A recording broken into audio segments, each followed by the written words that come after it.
Prime Minister Benjamin Netanyahu is speaking live. Let's just take this for a few moments. Hamas. And I would like to praise the IDF and the ISA for their tremendous activities in order to create this pressure. The second effort is the great diplomatic effort and pressure that we're exerting for the release of the hostages. We were engaged in a very tough negotiations. We were very firm about it. And I just spoke with President Biden a few minutes ago, and I thanked him for everything he did in order to improve the outline of the deal. And indeed, such an improvement was achieved. The combination of the military effort and the diplomatic effort, this is what made the conditions ready for the release of the hostages. And I believe that this combination will enable the return of more hostages in the next stages. The current outline will not include the release of murderers, and it does include the agreement of representatives of the Red Cross for their visits to the hostages and bringing medicines to them. And I've heard that the Red Cross says that they haven't heard about it, but this is the explicit item in the deal. The Red Cross will be allowed to visit the hostages and give them any medicine that they need. And I do expect of the Red Cross to do their job.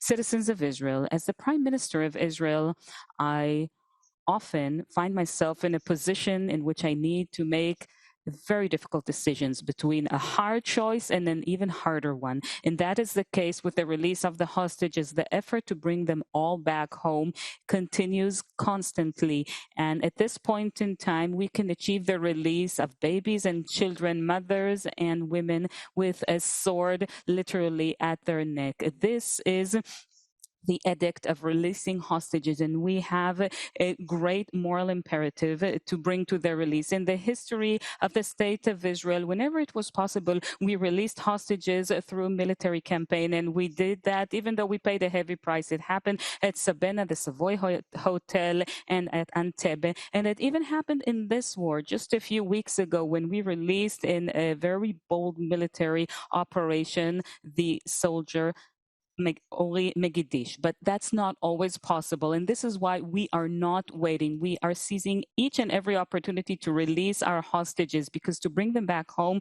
is a sacred mission. The IDF and the entire security establishment support this deal, and they've clarified time and again yesterday in the government meeting that the safety of our forces will be guaranteed during the pause, the ceasefire, and during this time the IDF will prepare for the continuation of the war. In the wee hours of the morning, the government reached its decision, and I wholeheartedly believe, along with my fellow ministers, that this is the right decision. I'd like to thank all my peers for joining me on this decision. Minister of Defense Gallant, Minister Gantz, the Chief of General Staff Herzi Halevi, the Director of the Mossad Dadi Barnea, the Director of the ISA Ronen Bar, Major General in Reserves Nitzan Alof, and Brigadier General in Reserves Gal Hirsch. All the people who have helped and who have acted in order to bring about this release, as well as all the ministers. Citizens of Israel, I wish to be clear. The war continues. The war continues. And we are going to continue with this war until we achieve all of our goals to bring back all of our hostages. Okay, it looks like we've lost the translation there for Benjamin Netanyahu, but the war continues. That's what he's claiming there as the hostage negotiations. Well, they've at least at this stage come to a close for now as that exchange takes place, but you would expect that that would continue after that exchange takes place.